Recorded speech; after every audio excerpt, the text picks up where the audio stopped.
Rebecca Nurse, 72, enters. She's white-haired, leaning upon a walking stick.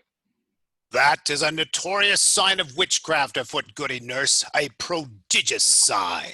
My mother told me that, when they cannot bear to hear the name of...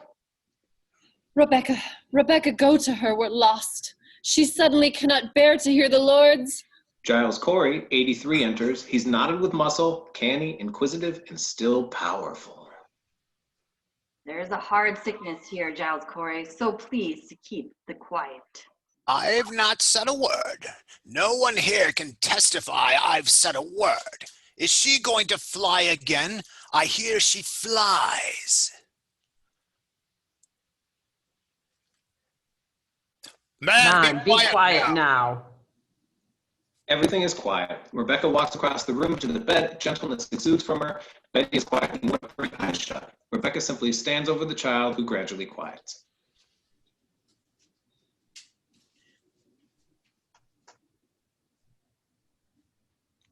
What? What have you done? Rebecca, in thought, now leaves the bedside and sits. What do you make of it, Rebecca? Goody Nurse, will you go to my Ruth and see if you can wake her? I think she'll wake in time. Pray calm yourselves. I have 11 children, and I'm 26 times a grandma. I've seen them all through the silly seasons, and when it comes on them, they will run the devil bow-legged, keeping up with their mischief. I think she'll wake when she tires of it. A child's spirit is like a child. You can never catch it by running after it. You must stand still, and for love, it will soon itself come back. Aye, that's the truth of it, Rebecca. This is no silly season, Rebecca. My Ruth is bewildered. Rebecca, she cannot eat. Perhaps she's not hungered yet. I hope you are not decided to go into a search of loose spirits, Mr. Paris. I've heard promise of it outside. A wide opinion's running in the parish that the devil may be among us, and I would satisfy them that they are wrong. And let you come out and call them wrong. Did you consult the wardens before you called this minister to look for devils? He is not coming to look for devils. Then what is he coming for? There be children dying in the village, mister. I see none dying. The society will not be a bag to swing round your head, Mr. Putnam. Paris, did you call the meeting before you? I am sick of meetings. Cannot the man turn his head without he have a meeting? He may turn his head, but not to hell. Pray, John, be calm. Mr. Paris, I think you'd best send Reverend Hale back as soon as he comes. This will set us all in arguing again in the society. We thought we have peace this year. I think we ought to rely on the doctor now and good prayer. Rebecca, the doctor's baffled. If so he is, then let us go to God for the cause of it. This prestigious danger is the seeking of loose spirits. I fear it. Let us rather blame ourselves and... How we may blame ourselves? I am one of 9 sons. The Putnam seed have peopled this province, and yet I have but 1 child left of 8, and now she shrivels. I cannot fathom that.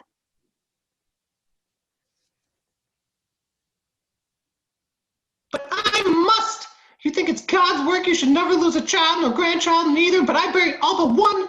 There are wheels within wheels in this village, and fires within fires. When Reverend Hale comes, you will proceed to look for signs of witchcraft here. You cannot command, Mr. Paris. We vote by name in this society, not by acreage. I never heard you worried so on this society, Mr. Proctor. I do not think I saw you at Sabbath meeting since snow flew. I have trouble enough with that I come 5 miles to hear him preach only hellfire and bloody damnation. Take it. Oh, take it to heart, Mr. Paris. There are many others who stay away from church these days because you hardly ever mention God anymore. Why, that's a drastic charge. It is somewhat true. There are many that bring their children. I do not preach for children, Rebecca. It's not the children who are unmindful of their obligations toward this ministry. Are they really those unmindful? I should say the better half of Salem Village. And more than that. Where is my wood? My contract provides I be supplied with all my firewood. I am waiting since November for a stick. And even in November, I had to show my frostbitten hands like some London beggar. You are allowed £6 a year to buy your wood, Mr. Paris. I regard that £6 as part of my salary. I am paid little enough without I spend £6 on firewood. 60 plus 6 for firewood. The salary is £66, Mr. Proctor. I am not some preaching farmer with a book under my arm. I'm a graduate of Harvard College. I am well instructed in arithmetic. Mr. Corey, you will look far for a man of my kind at £60 a year. I am not used to this poverty. I left a thrifty business in the Barbados to serve the Lord. I do not fathom it. Why am I persecuted here? I cannot offer one proposition, but there be a howling riot of argument. I have often wondered if the devil be in it somewhere. I cannot understand you people otherwise. Mr. Paris, you are the first minister ever to demand a deed to his house. Man, don't a minister deserve a house to live in? To live in, yes. But to ask ownership is like you shall own the meeting house itself. The last meeting I were at, you spoke so long on deeds and mortgages, I thought it were an auction. I want a mark of confidence is all. I am your third preacher in 7 years. I do not wish to be put out like the cat whenever some majority feels the whim. You people seem not to comprehend that a minister is the Lord's man in the parish. A minister is not to be so lightly crossed and contradicted. Aye. There is either obedience or the church will burn like hell is burning. Can you speak 1 minute without we land in hell again? I'm sick of hell. It is not for you to say what is good for you to hear. I may speak my heart, I think. What are we, Quakers? We are not Quakers here yet, Mr. Proctor, and you may tell that to your followers. My followers? There is a party in this church. I am not blind. There is a faction and a party. Against you? Against him and all authority. Why, then I must find it and join it.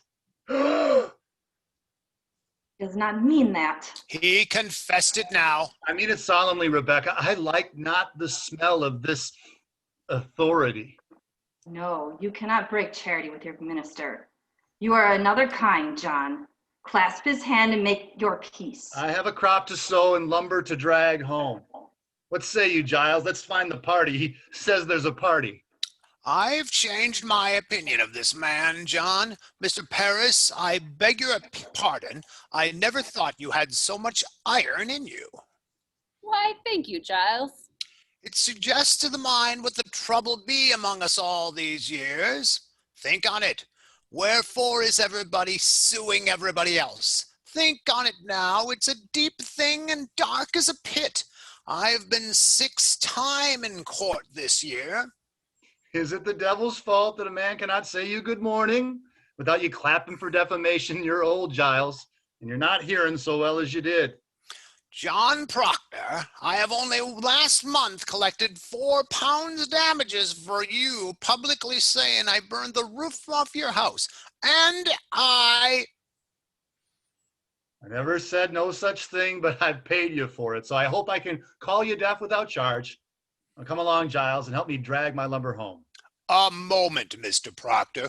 What lumber is that you're dragging, if I may ask you? My lumber? From out my forest by the riverside.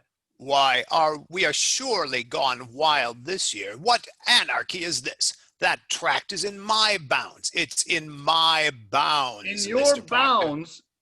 In your bounds? I bought that tract from Goody Nurse's husband 5 months ago.